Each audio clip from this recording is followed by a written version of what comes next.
La sincérité, le point de départ pour une meilleure relation à soi, une belle relation aux autres et pour prendre l'entière responsabilité de sa vie.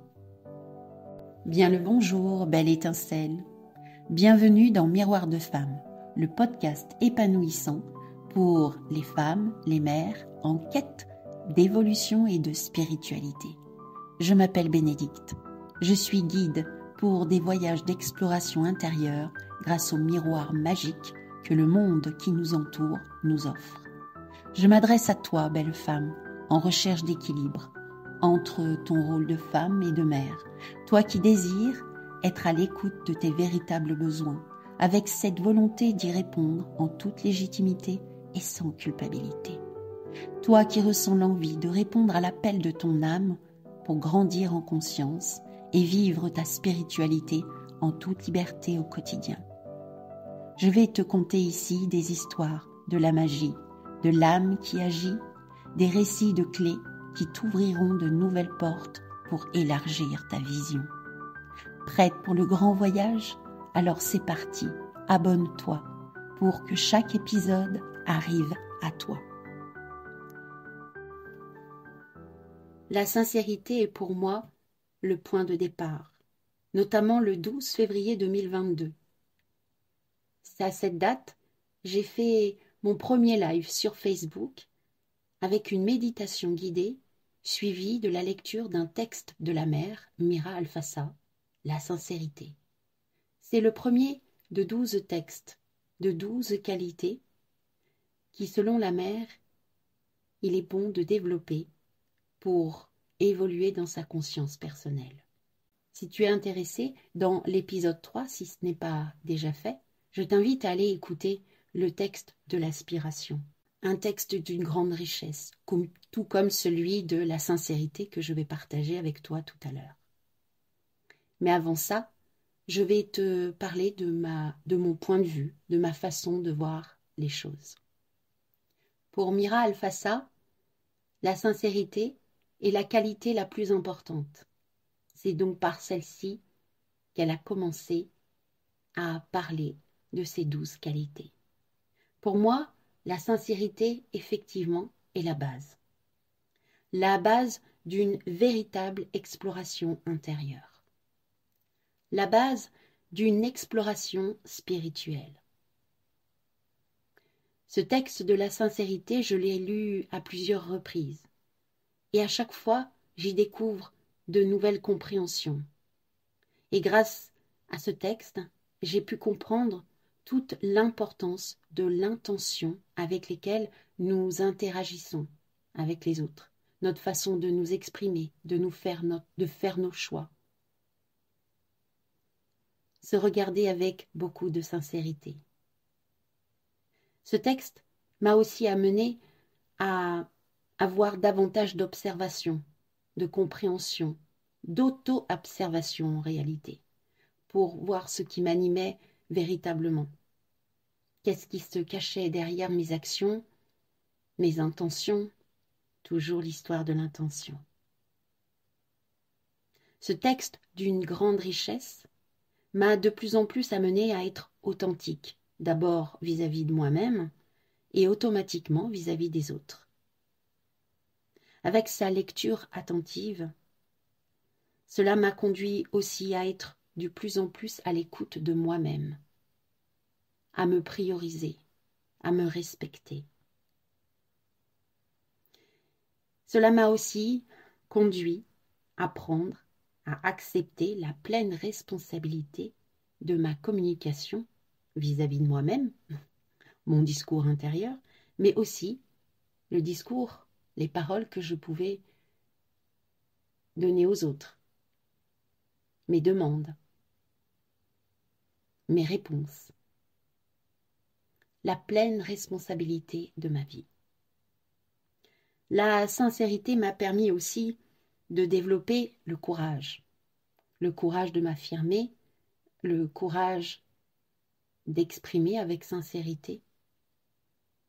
D'ailleurs, le courage est le 12e texte dans cette belle liste de qualités. Et bien entendu, cela m'a permis de voir à quel point par moments j'étais pris dans ce fameux triangle victime, bourreau, sauveur. Je vais te lire ce texte de la sincérité. La sincérité avec un S majuscule. Je t'invite à l'écouter avec attention pour profiter au mieux de toute sa richesse. Le voici. La sincérité. La sincérité est la première des qualités à faire grandir en nous. C'est la plus importante de toutes, car c'est elle qui nous permet d'entamer peu à peu une relation profonde entre notre corps et notre esprit, bien avant que nous commencions à en percevoir la présence au fond de nous. Être sincère n'a rien à voir avec les règles éducatives que l'on nous a inculquées depuis notre naissance. Dans l'ensemble, nos parents nous apprennent à ne pas mentir, parce qu'ils transmettent les principes et valeurs qu'ils ont reçus eux-mêmes et qu'ils estiment bien ou mal en fonction de la morale culturelle et temporelle collective du moment. Mais à cause de la pression qu'ils nous imposent, nous contournons ces règles. Nous finissons par apprendre à mentir, souvent parce qu'être sincère est souvent synonyme de réprimande. Ce serait très différent si les parents enseignaient et encourageaient leurs enfants à écouter en eux s'ils ont bien ou mal agi. Comment être vraiment sincère avec les autres si nous n'avons pas appris à l'être avec nous-mêmes? Être sincère, c'est très justement donner la priorité à notre écoute intérieure, à ce que nous percevons inconsciemment, à ce que nous nommons par les mots inspiration ou intuition. Chacun sait que l'inspiration et l'intuition sont bien meilleures quand nous nous plaçons à l'écart de l'agitation collective. Dans ces moments précieux, nous oublions l'affolement général provoqué par le culte de la peur, le meilleur outil du développement économique qui soit. Être sincère, c'est enfin accepter d'être soi-même. Faire le choix de se mettre en paix, d'abord au plus profond de notre être, sans nous figer sur nos difficultés et nos souffrances personnelles, dont nous ne pouvons réduire les effets destructeurs que si nous les acceptons comme nécessaires et indispensables à notre développement personnel pour découvrir enfin la paix profonde. Être sincère, c'est prendre tous les éléments de notre vie en main et de ne rien rejeter, même et surtout ce qui nous semble obscur. C'est justement ces points qui nous paraissent sombres qui ont certainement besoin d'être réorientés vers la lumière. Il est bon de développer cette qualité simultanément avec le courage, car ce dernier donne une dynamique à la sincérité et nous encourage à continuer nos efforts personnels au-delà de nos peurs. La sincérité doit devenir totale et absolue, parce que seule la sincérité est une protection sur le chemin spirituel. Quelle que soit la voie que vous suivez, la soumission, la consécration, la connaissance, la sincérité est une aide précieuse. Ne jamais essayer de se tromper soi-même. Que jamais aucune partie de notre être n'essaie de trouver un moyen de convaincre les autres. Ne jamais expliquer de façon favorable ce que l'on fait pour avoir une excuse à ce que l'on veut faire. Ne jamais fermer les yeux quand quelque chose est désagréable. Ne jamais laisser rien passer en se disant « ça n'a pas d'importance, la prochaine fois ce sera mieux ». C'est très difficile, mais essayez. Dans le quotidien, traquez la non-sincérité. Un jour, vous vous sentez mécontent, mal ou déçu. Hier, tout allait bien pourtant, tout était agréable. Pourquoi? Hier, vous étiez en état de foi complète. cette joie que vous aviez en dedans de vous, cette confiance, cette assurance que tout irait bien et que la grande œuvre s'accomplira. Cette certitude que vous aviez hier, tout cela s'écroule par un doute qui voile tout. Là, il y a une insincérité qui a filtré quelque part. Lorsque vous vous sentez malheureux, mécontent, la vraie question à se poser est « Je me sens mécontent, qu'est-ce qui ne va pas ?» Regardez sincèrement où vous n'avez pas suivi votre intuition, sur quoi vous avez fermé les yeux. Posez-vous la question plusieurs fois par jour. Suis-je sincère en agissant ainsi? Et bon nombre de peurs viendront surgir à votre porte. Autant de peurs qu'il faudra regarder, identifier, accueillir sincèrement sans jugement.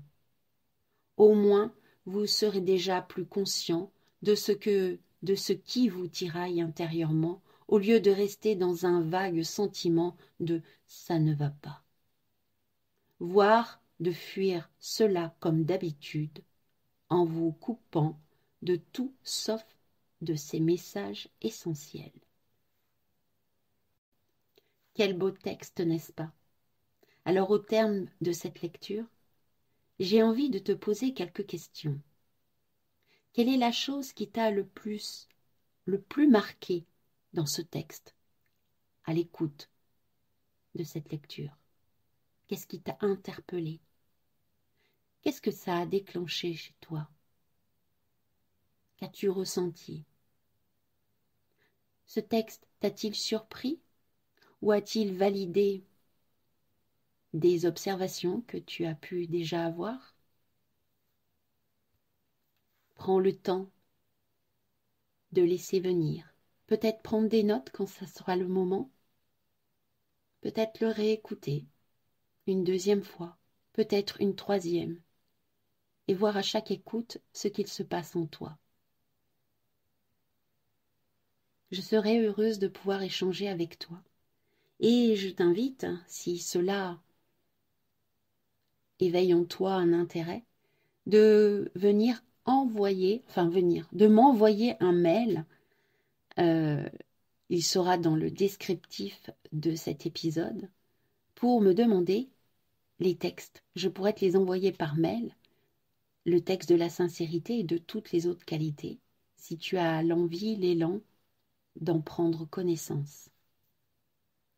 Et si tu sens le besoin, l'envie de cultiver ta sincérité avec le soutien de quelqu'un, je peux t'accompagner, te soutenir pour aller explorer avec la plus grande sincérité le chemin qui est le tien, les endroits où il y a de la non-écoute, des espaces où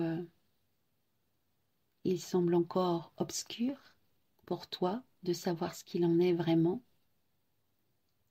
Alors prends contact avec moi, soit en suivant le lien Facebook et en m'envoyant un message avec Messenger, ou alors en m'envoyant un mail. Voilà, je serai heureuse de pouvoir te soutenir ou tout simplement d'échanger avec toi sur la richesse de ce texte. Si cet épisode t'a plu, je t'invite à partager autour de toi. Et si ce n'est déjà fait, je t'invite à t'abonner pour que les prochains épisodes viennent à toi. Je te donne maintenant rendez-vous à la semaine prochaine pour l'épisode numéro 9 où il sera question de clés des révélations. Ce sont des épisodes où je te fais la lecture d'un texte que j'ai canalisé, que j'ai écrit de manière intuitive et qui m'apporte en tout cas de belles compréhensions. Je me dis que ça peut t'intéresser et répondre à des questions que tu te poses. Alors, à la semaine prochaine. À bientôt.